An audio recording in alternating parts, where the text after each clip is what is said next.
condenação do governo brasileiro e do estado de Sergipe para reparar os danos causados à coletividade pela violação dos direitos humanos durante a Operação Cajueiro em 1976.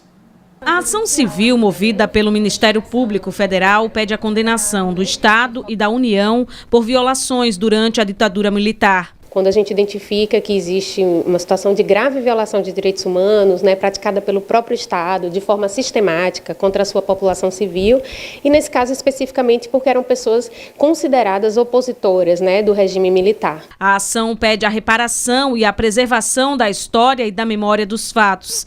Além disso, o MPF aponta a omissão na adoção de medidas de apuração e responsabilização, o que fere os direitos humanos. Essa ação do Ministério Público, através da doutora Marta Figueiredo, vai nos dar a garantia e a possibilidade de desenterrar a história, a memória de brasileiros, de sergipanos, que dedicaram a sua vida, sacrificaram a sua própria vida e a vida dos seus familiares, para que hoje eu esteja aqui com você, com todos aqui, respirando um pouquinho do oxigênio da liberdade. A Comissão Estadual da Verdade de Sergipe apresentou ao MPF um relatório com estudos detalhados das vítimas e de familiares durante a Operação Cajueiro. Aqui em Sergipe foi feita uma apuração pela Comissão Estadual da Verdade, concluiu os trabalhos em 2019,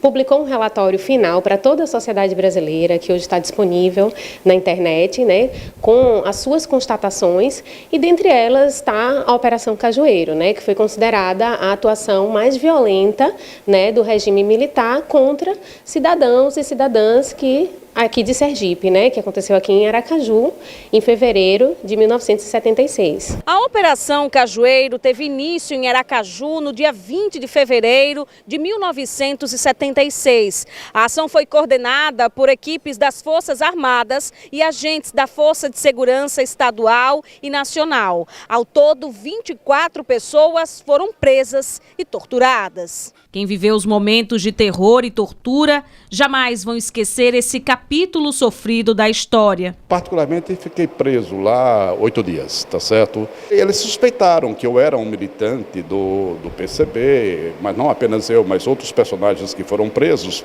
E ao longo da apuração, tá certo, perceberam que não tínhamos relação com o partido. Éramos próximos, eu era próximo do partido, mas não era necessariamente um filiado ao partido. Daí a razão pela qual ficamos pouco tempo aprisionados, tá certo? Porque não significa que todos nós não tivéssemos sido alvos do fenômeno absolutamente desagradável e desconfortável da tortura.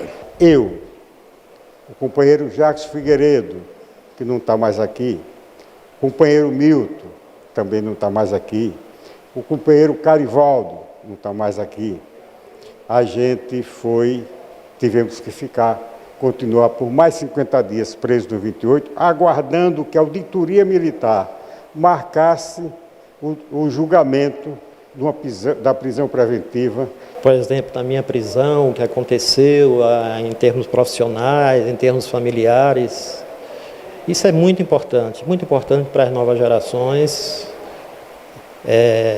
conhecer essa história e servir de exemplo, servir de exemplo e de base de luta, que a democracia ela ainda não está consolidada.